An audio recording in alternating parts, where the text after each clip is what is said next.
decíamos, nos quedamos justo a punto de terminar los misterios del reino. ¿Os acordáis? Estuvimos viendo una serie de parábolas en el capítulo número 13 de Mateo, en las que Jesús iba desglosando qué iba a pasar en este periodo específico del reino de Dios, en el que ya había sido inaugurado, pero aún no había sido consumado, aún no se había manifestado en su plena forma, tal y como Dios había profetizado por medio de los profetas, valga la redundancia, en el Antiguo Testamento. Y Jesús estaba diciendo básicamente qué va a pasar con el reino de Dios entre la primera y la segunda venida de Cristo.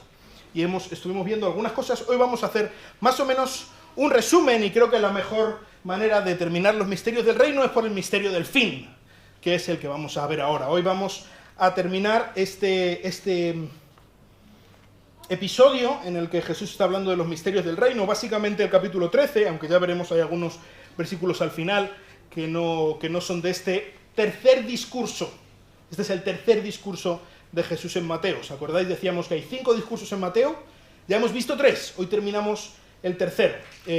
Hoy vamos a ver desde los versículos 47 hasta 52. No son muchos versículos, pero es la guinda de este pastel de los misterios del reino. Y no sé si os preguntáis, ¿qué nos va a deparar este nuevo año?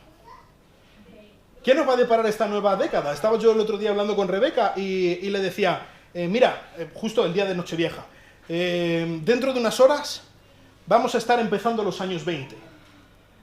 Verás, acuérdate de lo que te digo, verás como no nos hemos dado cuenta y estamos empezando la década de los años 30. Porque pasa el tiempo tan rápido. ¿Y qué nos va a deparar estos años? ¿Qué va a ser de nosotros? Sabemos cómo empezamos. Estamos aquí, juntos, empezando estos años 20. No sabemos cómo vamos a empezar los años 30. No sabemos cómo acabaremos esta década. No lo sabemos. Y sabéis, estaba leyendo el otro día y por lo visto se están disparando últimamente, en los últimos años, las consultas de tarot, de astrología, de cosas de consultas de amigos ángeles, o de yo que sé qué cosas, todo tipo de cosas para saber el futuro. Y estos son cosas que llevan siglos entre nosotros. O sea, el tema del tarot no empezó ayer por la tarde. Lleva un montón de tiempo. La astrología ni te cuento. Lleva miles y miles de años la gente mirando las estrellas, diciendo, ¿qué será de mí? Porque si esta estrella se cruza con la otra, o yo qué sé.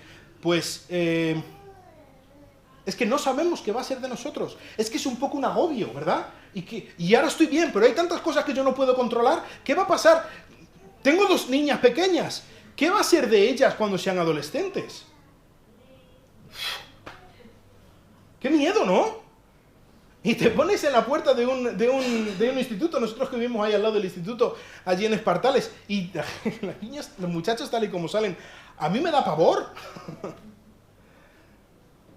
¿Qué va a pasar con nosotros? ¿Y si pasa cualquier cosa y de repente nos quedamos sin trabajo y nos quedamos sin nada? ¿Y si tenemos una enfermedad de estas raras, que yo qué sé qué pasa, que no podemos seguir nuestra vida? ¿Qué va a ser de nosotros? Estamos obsesionados muchas veces con qué es lo que va a pasar con nosotros. ¿Cuál es el futuro que nos espera? Y eso es precisamente lo que vamos a ver hoy. Jesús nos desveló acerca de nuestro futuro todo lo importante, todo lo que realmente necesitamos saber. Y el resto no es tan importante. Hoy vamos a hablar de nuestro fin, de nuestro final, pero también vamos a hablar de nuestro fin, de nuestro objetivo, de nuestra finalidad. Y vamos a intentar ver cómo mirando al fin es como encontramos nuestro fin. Como mirando al futuro, qué es lo que va a pasar en el futuro, es como podemos tener un objetivo, un propósito para nuestra vida. Vamos a leer estos versículos a partir de Mateo capítulo 13, versículo 47. Dice, el reino de los cielos también es semejante a una red barredera que se echó al mar y recogió peces de toda clase. Y cuando se llenó, la sacaron a la playa y se sentaron y recogieron los peces buenos en canastas, pero echaron fuera los malos. Así será el fin del mundo. Los ángeles saldrán y sacarán a los malos de entre los justos y los arrojarán en el horno de fuego. Allí será el llanto y el crujir de dientes. ¿Habéis entendido todas estas cosas? Ellos le dijeron, sí. Y él les dijo, por eso, todo escriba que se ha convertido en un discípulo del reino de los cielos es semejante al dueño de casa que saca de su tesoro cosas nuevas y cosas viejas. Vamos a orar. Señor, te ruego que tú nos hables, te ruego que tú nos ayudes a entender qué es lo que tú quieres para nosotros y te ruego que tú cambies el objetivo de nuestra vida, Señor. Que tú afines nuestra mira para que estemos mirándote a ti, para que estemos mirando las cosas de arriba, para que estemos mirando el futuro, no solo nuestro, sino de las personas que tenemos a nuestro alrededor. Te ruego que tú nos ayudes a comenzar este año entendiendo y dando pasos hacia lo importante, Señor. Y te lo ruego en el nombre precioso de Cristo. Amén. Pues comenzamos con otra parábola.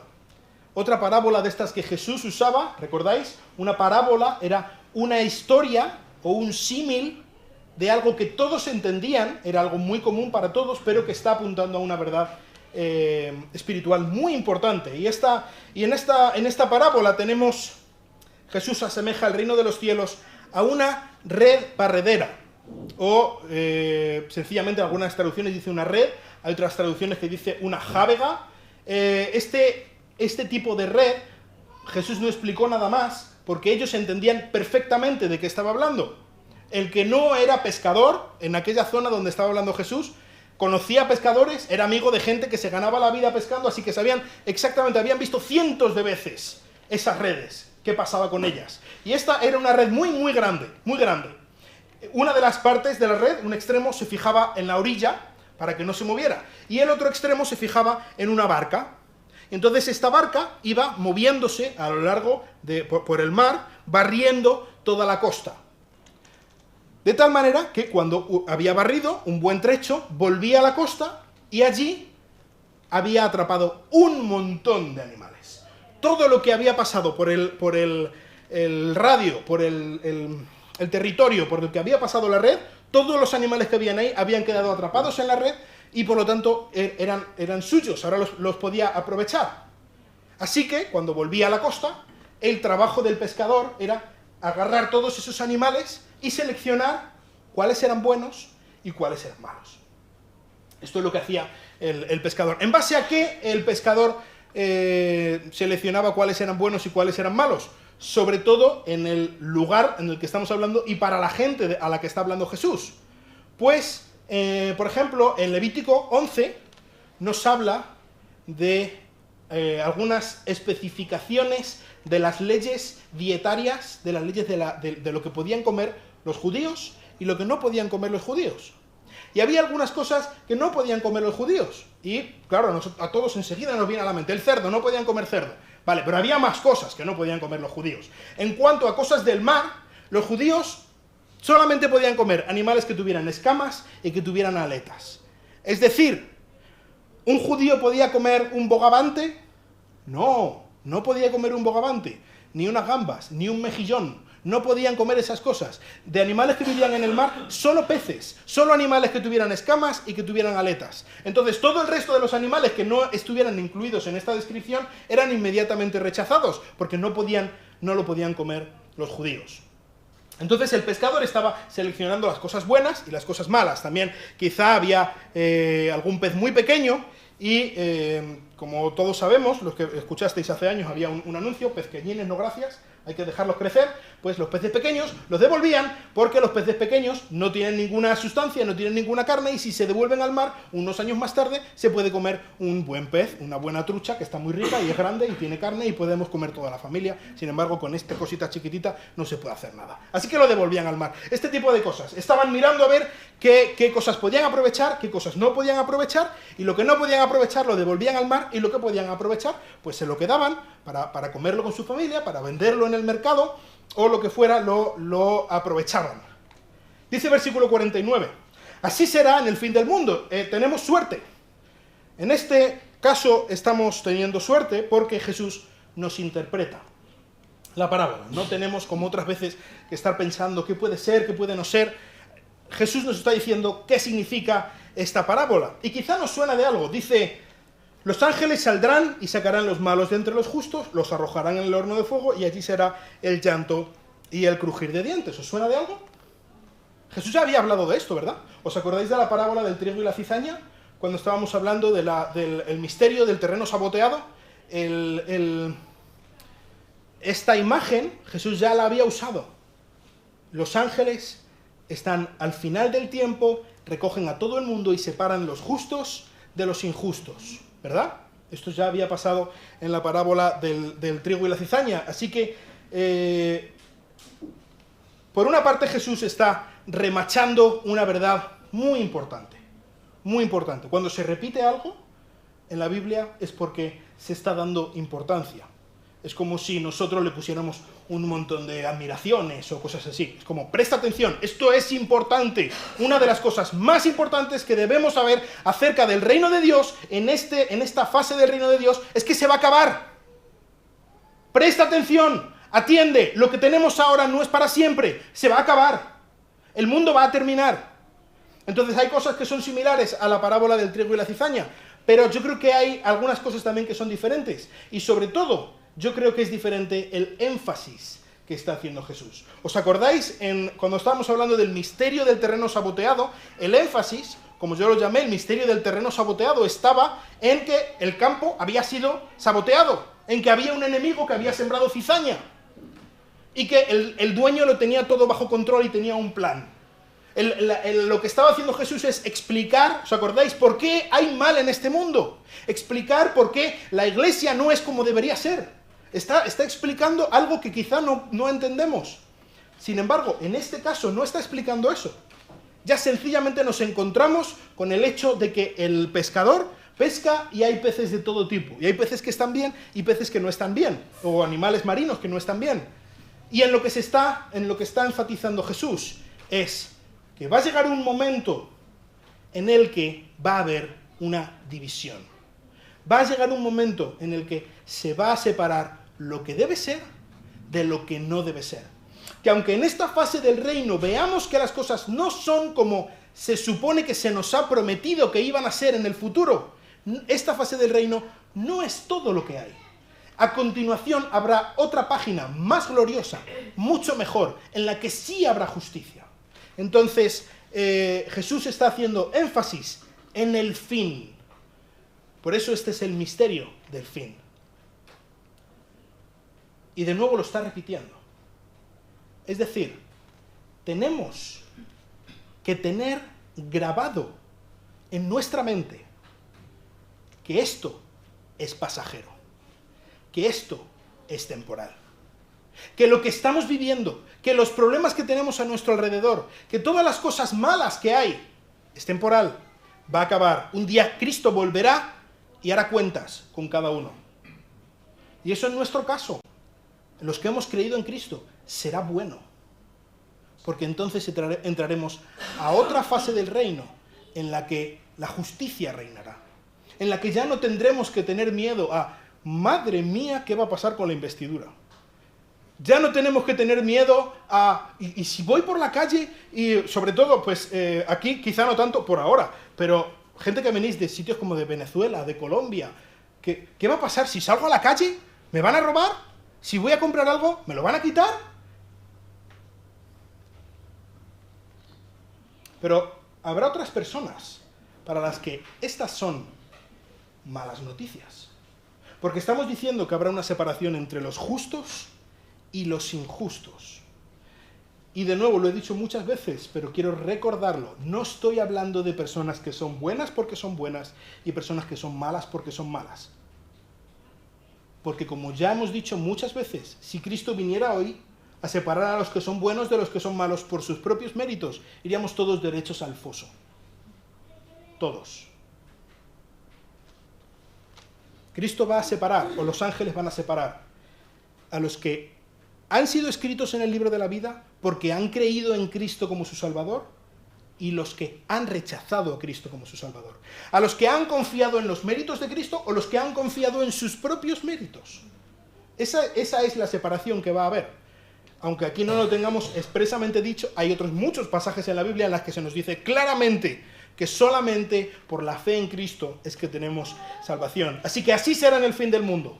Los ángeles saldrán, sacarán a los malos de entre los justos. ¿Y qué va a pasar con los malos? Pues Jesús no tiene pelos en la lengua. Hoy en día es un tema bastante tabú. Y se nos llama, yo qué sé, fanáticos. O que se nos va la cabeza, o que somos demasiado dramáticos. Pero Cristo dice, los arrojarán en el horno de fuego. La Biblia habla claramente de un lugar al que irán las personas que han rechazado a Cristo. La Biblia habla claramente de un lugar donde irán aquellos que han acabado con la paciencia del Creador. Y este lugar será un lugar de tormento eterno, consciente y terrible. Un lugar de tormento eterno que no va a terminar. Precisamente estuvimos hablando un poco acerca de esto cuando vimos la parábola del trigo y la cizaña. Un lugar en el que no podemos tener la esperanza de que de aquí a no sé cuánto tiempo voy a salir. Es un lugar de tormento eterno, desde ahora y para siempre. Es un lugar de tormento consciente. Hay gente que piensa que cuando morimos, si hemos creído en Cristo, vamos allí donde está Cristo, pero si no hemos creído en Cristo, sencillamente nos desvanecemos.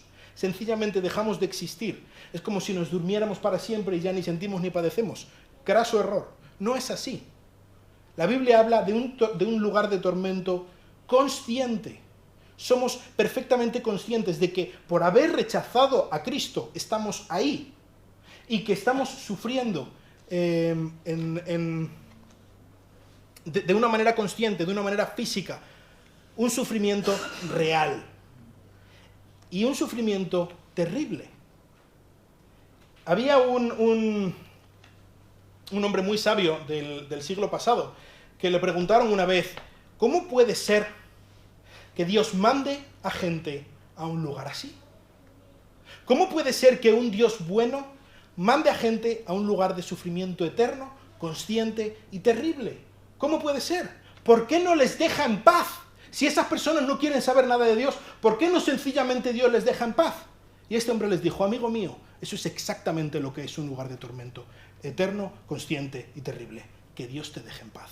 Porque la fuente de todo lo bueno está en Cristo, está en Dios. Si nosotros rechazamos a Dios, rechazamos todo lo bueno y lo único que nos queda es un lugar de tormento eterno, consciente y terrible. Y esto son muy malas noticias. Si tú estás aquí y no has creído en Cristo como tu Salvador, como digo, este es tu futuro. Estoy hablando de tu fin. Estoy hablando de a dónde vas encaminado. Pero si tú estás aquí y has creído en Cristo, Él nos ha librado de eso porque Él sufrió el tormento por nosotros en la cruz. Él es un buen Salvador que ha sufrido lo indecible para que nosotros no tengamos que sufrirlo. Pero amigo mío, cada una de las personas que tienes en tu vida, a tu alrededor, que no han creído en Cristo, ahí es donde van. Ese es su final. Y nosotros debemos mirar, ser conscientes de su fin. Nosotros debemos ser conscientes de que estamos rodeados de personas que van derechas a un infierno eterno. Y si hay gente que piensa que no es amoroso hablar del infierno, realmente es que no conocen lo que es ser amoroso. Porque si tú vas derecho a un precipicio, lo realmente amoroso es por todos los medios posibles avisarte de que vas derecho a un precipicio. Lo contrario es no ser amoroso. Si no estamos llamando a las cosas por su nombre, si no estamos actuando y viviendo con la urgencia adecuada, no estamos siendo amorosos. Jesús habla en palabras tan duras, Jesús repite tantas veces esto, por una buena razón. ¿Sabéis? La persona que más habla en la Biblia acerca del infierno es Cristo. Él estaba anunciando, Él estaba dando voces, Él estaba diciendo, alerta, cuidado, vais al precipicio. Esta es una de las verdades fundamentales que podemos aprender. Esta es una de las cosas más importantes a las que debemos prestar atención. El infierno es una realidad clara, absoluta. Y quizá, no sé, si hay alguien que no lo crea, que ha leído alguna cosa, que ha escuchado alguna cosa, que no crea que el infierno bíblicamente es una cosa tal y como yo lo estoy describiendo, podemos hablar en algún momento y podemos ver según la Biblia, porque la Biblia es muy clara respecto a esto. Así que eso es una de las cosas que tenemos que grabar en nuestra mente. Decía muchas veces, creo que no era suyo, que lo escuchó de alguien más, pero decía muchas veces Manuel Fernández, el presidente del seminario Sefován, que lo fundamental es que lo fundamental siempre sea lo fundamental. Y esto es una de las cosas que tenemos que tener en mente. Tener claro qué es lo importante y vivir en base a lo importante. ¿Qué es importante? ¿Que mi familia me acepte? ¿Qué es importante? ¿Que hablen bien de mí? ¿Qué es importante? ¿Tener más dinero? ¿Qué es más importante? ¿Que mis hijos puedan tener la PlayStation? ¿Qué es más importante en mi vida? ¿Qué es lo más importante?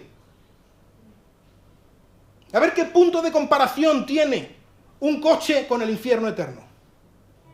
Debemos vivir, debemos poner nuestro objetivo en lo realmente importante.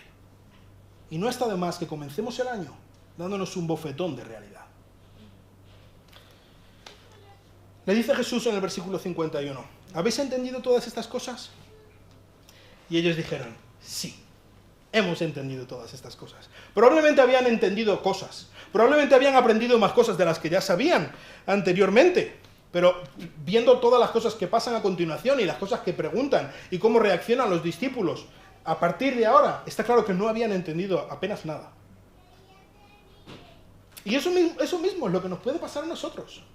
Podemos pensar que hemos entendido, podemos incluso tener bastante conocimiento en la cabeza de qué es lo que está diciendo Cristo, de qué es lo que Dios quiere para nuestra vida, pero lo que Dios quiere para nosotros no es que tengamos conocimiento de la Biblia, sino que vivamos la Biblia, que lo entendamos con nuestro corazón y con nuestras vidas. Dice Jesús en el versículo 52, todo escriba que se ha convertido en un discípulo del reino de los cielos es semejante al dueño de la casa que saca de su tesoro cosas nuevas y cosas viejas.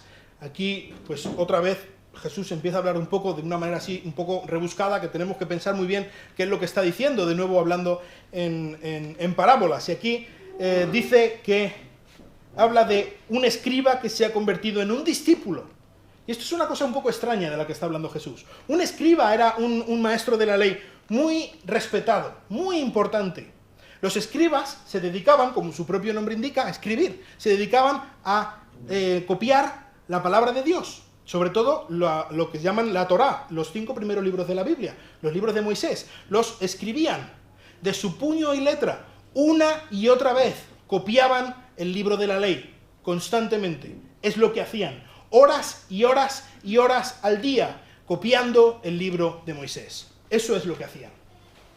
Así que desde luego, cuando hablaban de la Torá, sabían de lo que hablaban.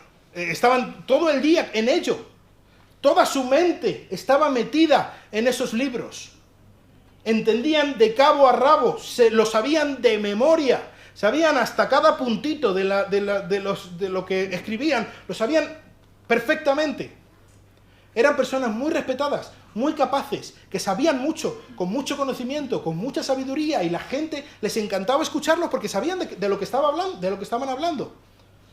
Así que estas personas tan importantes, tan sabias, tan respetadas, dice que se han convertido en un discípulo.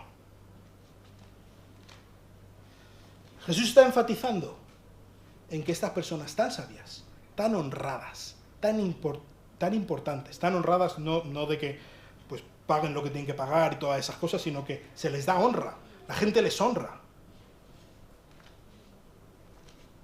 Los realmente que merecen honra son los que se humillan haciéndose discípulos. Nunca jamás nadie terminará de saberlo todo. Este libro es tan impresionante, es tan increíble, que un niño pequeño, mi hija Miriam, puede entender la base de lo que está diciendo aquí. puede entender el mensaje principal de la Biblia. Pero ni el mayor estudioso que se haya pasado toda su vida leyendo la Biblia, copiándola, haciendo, yo qué sé, 13 doctorados o lo que sea, toda la vida estudiando la Biblia, nunca va a llegar al final. Nunca, nunca.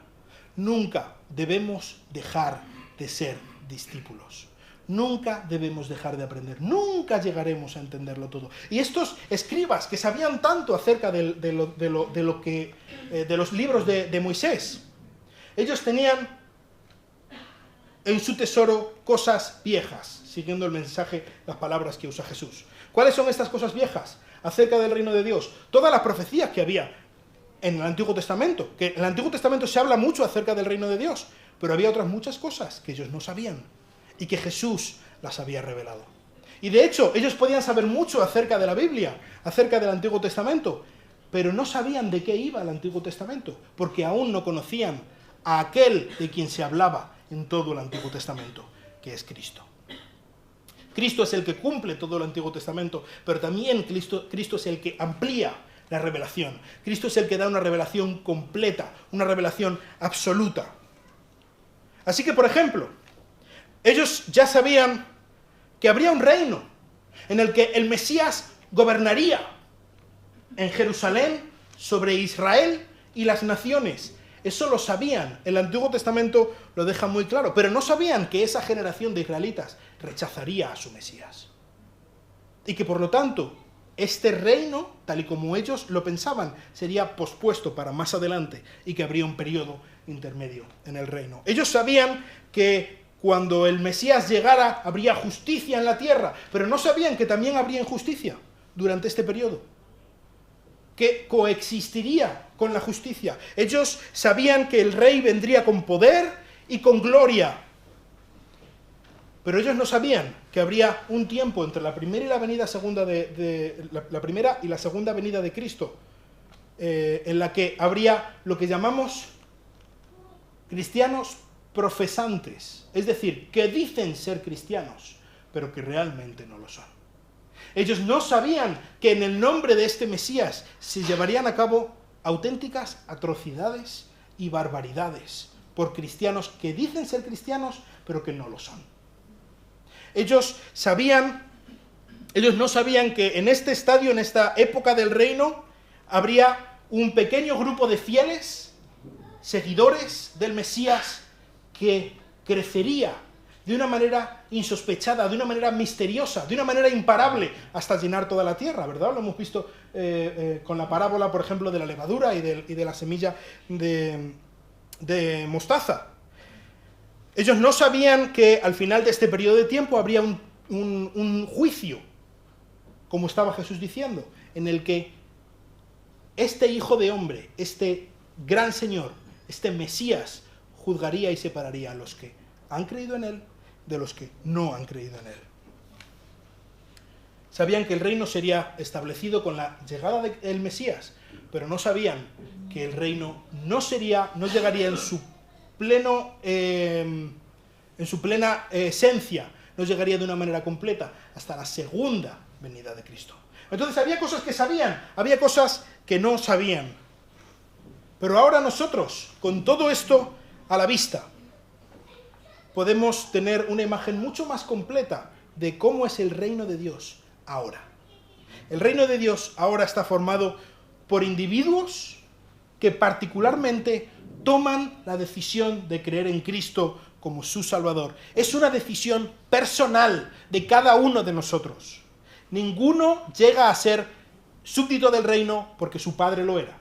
Ninguno llega a ser súbdito del reino porque va a la iglesia, porque hace una peregrinación a no sé dónde, porque da dinero a no sé quién o a no sé qué ONG. Nadie llegará a ser del reino de Dios por algo que no sea una decisión de confiar en el Rey.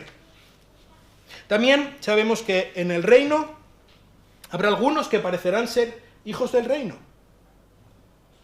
Quizá en nuestra propia iglesia haya personas que parezca que son hijos del reino, pero que realmente, como dice Jesús en la parábola del trigo y la cizaña, son hijos del maligno. Así que debemos tener cuidado y fijarnos bien en lo que dice la Biblia y fiaros no de lo que os diga el pastor, sino de lo que dice la Biblia. de lo que dice el príncipe de los pastores, como llama Pedro a Jesús. Aún así, con todas las dificultades, el reino de Dios seguirá creciendo de una manera imparable. Siempre sabemos, como dice Jesús en Apocalipsis, que las puertas del Hades no prevalecerán contra su iglesia. La iglesia de Cristo va a ir adelante siempre, porque va con el poder y la autoridad de este Cristo. Durante este tiempo, los hijos del reino que descubran a Cristo habrán descubierto el mayor de los tesoros. Habrán descubierto lo más importante. Habrán descubierto aquello en lo que merece la pena invertir toda su vida. ¿Os acordáis de la parábola de la perla preciosa y del tesoro escondido? Vale la pena perderlo todo por ganar a Cristo. Pero llegará un momento en el que este periodo del reino va a tocar a su fin. Y Cristo va a rendir cuentas con cada persona. Todas las personas que quizá estamos pensando a nuestro alrededor, ¿cómo puede ser que le vaya bien a las personas malas? ¿Alguna vez os lo habéis preguntado? Cristo va a volver. Cristo va a ponerse a cuentas con cada uno. Con cada uno de nosotros. Es por esto que es tan importante que nosotros estemos sirviendo con todo nuestro corazón al Rey. Si tú y yo hemos creído en Cristo, Él no va a venir para sentenciarnos al infierno eterno, porque Él ya lo pagó, pero sí va a venir para premiarnos, si nosotros le hemos obedecido y hemos sido sus siervos. Él va a venir a premiarnos, y no va a ser un premio cualquiera. Va a ser un premio de manos del Rey, va a ser un premio a disfrutar durante toda la eternidad. Te aseguro que no va a quedar en balde ningún esfuerzo que tú y yo hagamos por el reino de Dios. Todo va a ser pagado. Dios no es deudor de nadie. Él va a pagar a cada uno como merecemos. Como digo, esta es una buena noticia para nosotros. Pero, estaba mirando ayer, en Alcalá de Henares, en el censo de 2018, hay 193.791 habitantes. Cientos de miles de personas que van a una eternidad sin Cristo. La situación es de extrema urgencia. Vivimos en un mundo que exalta lo malo y humilla lo bueno. Un mundo que por definición, una ciudad a nuestro alrededor, que por definición necesita a Cristo. Y debemos mirar al final.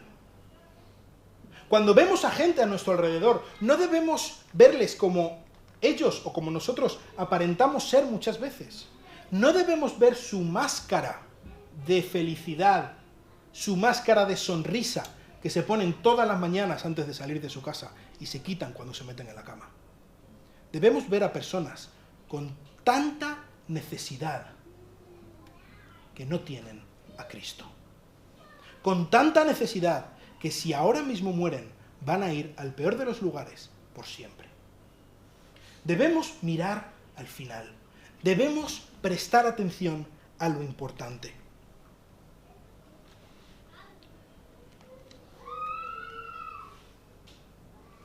Muchas veces nos dejamos engañar por lo que vemos. Pienso en, por ejemplo, un niño que va con su familia al Parque Warner y allí, con tantas luces, y ve a Piolín y Pato Lucas y yo qué sé, y esta atracción del Superman y el Batman y ¡buah! ¡Qué maravilla! Y entre tantas luces se ha perdido de su familia. Y si alguna vez habéis ido con niños pequeños a algún sitio así, tienes tú que estar pendiente de ellos todo el tiempo, porque se despistan, se van y desaparecen en un segundo. ¿Sabes? Este mundo ha sido así diseñado por Satanás. Como un gran parque de atracciones, con miles de distracciones y de luces y de ferias y de tonterías que nos llevan por donde no tienen que llevarnos para que no veamos lo realmente importante. No veamos que un paso más adelante está el abismo. Y allá que vamos, con nuestros ojos vendados de atracciones y de piolines y de patos lucas. Debemos ser conscientes del fin. Debemos vivir andando por la calle y ver a la gente como lo que realmente es. Gente desesperada en su corazón. Gente que no tiene ninguna esperanza. Gente que va a la muerte eterna de cabeza. Gente que necesita a Cristo. No porque sean unos desgraciados, mucho peores que nosotros, probablemente mucho mejores, muchos de ellos. Pero necesitan a Cristo. Tus hijos necesitan a Cristo. Tu marido, tu mujer necesita a Cristo. Tu familia, tus tíos, tus primos, tus compañeros de trabajo, están ahí, están a un paso y van al abismo. Necesitamos mirar al fin, a su fin, y que eso sea lo que decida, lo que defina nuestro fin, nuestro objetivo.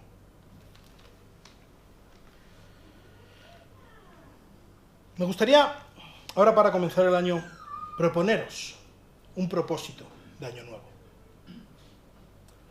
Tenemos un montón de propósitos de año nuevo que, pues sí, no digo que sean una tontería. Yo quiero aprender inglés, yo quiero perder barriga, yo quiero viajar más, yo qué sé.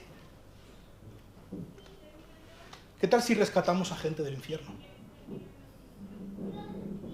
¿Qué tal si nos proponemos en este año ser cómplices con el Salvador? Ir de la mano a salvar a gente de un infierno eterno por medio del glorioso Evangelio de Jesucristo. ¿Qué os parece? ¿Qué os parece?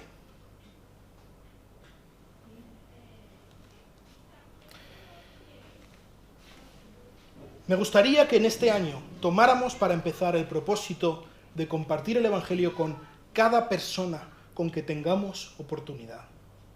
¿Sabes? Cuando estás en la parada del autobús esperando y hay alguien sentado a tu lado, es posible que esa sea la única oportunidad en su vida que esa persona tenga para escuchar el Evangelio. Cuando estás hablando con tu hijo y él ha hecho algo que te saca de tus casillas, puede que tú seas la única persona que Dios ha puesto ahí para hablarle de Jesucristo. Y muchas veces no caemos en la cuenta que los problemas o las personas con las que nos cruzamos realmente son oportunidades. Pero no solamente esperar a que las oportunidades vengan, vamos a buscar las oportunidades, vamos a actuar, vamos a ser proactivos, vamos a intentar hacer algo. Me gustaría que durante este año, aquí en esta iglesia, formáramos un grupo de evangelismo. ¿Qué os parece? ¿Les gustaría? Formáramos un grupo, quizá, mira, me da vergüenza, yo no sé qué decir. Ay, ¿y si me preguntan que si Dios es malo, es bueno como permite las cosas malas en el mundo? ¿Y si me hablan de no sé qué cosas del concilio de no sé qué, que a mí que me estás contando no tengo ni idea? ¡Ay, ay, ay! ¿Qué os parece si formamos un grupo? Entre todos hablamos, nos formamos, aprendemos a compartir nuestra fe, hacemos un plan de ataque y salimos a conquistar nuestra tierra. ¿Qué os parece? ¿Os gustaría? Todos los que estéis dispuestos, hablad conmigo. Vamos a intentar quedar, vamos a intentar perder el miedo, vamos a intentar apoyarnos el uno al otro y vamos a salir ahí fuera, a hablarle a la gente de que hay una esperanza que está en Jesucristo. Y quizá tú estás aquí y estás pensando, ¿pero de qué está hablando este chaval? Quizá tú estás aquí y nunca has creído en Cristo como tu Salvador. Me gustaría rogarte que confíes en la única esperanza que tienes. Se llama Jesucristo. Vamos a orar. Señor, te doy muchas gracias por ser tan bueno con nosotros. Muchísimas gracias porque tú no nos has pagado con lo que nosotros merecíamos. Muchas gracias porque tú nos has pagado conforme a tu rica, abundante, enorme misericordia. Bendito seas, Señor. Bendito sea el Dios Salvador el Dios que rescata pecadores, el Dios de misericordia. Muchas gracias por tu Hijo Jesucristo. Muchas gracias, porque lo único que nosotros tenemos, es a Cristo. Pero gracias que es mucho más que suficiente. Ayúdanos a compartirlo con otros. Ayúdanos en este año a dar un paso adelante, salir de esas puertas y proclamar a este mundo que se pierde que hay esperanza, que hay salvación en Jesucristo, que se enfrentan a algo terrible, pero hay una mano tendida, hay un clavo ardiendo al que se pueden agarrar, hay un Salvador. Muchas gracias por él. Ayúdanos a ser ayudantes en esta misión tuya de llevar el Evangelio a cada rincón de este mundo, empezando por esta ciudad. Y te lo ruego en su nombre precioso.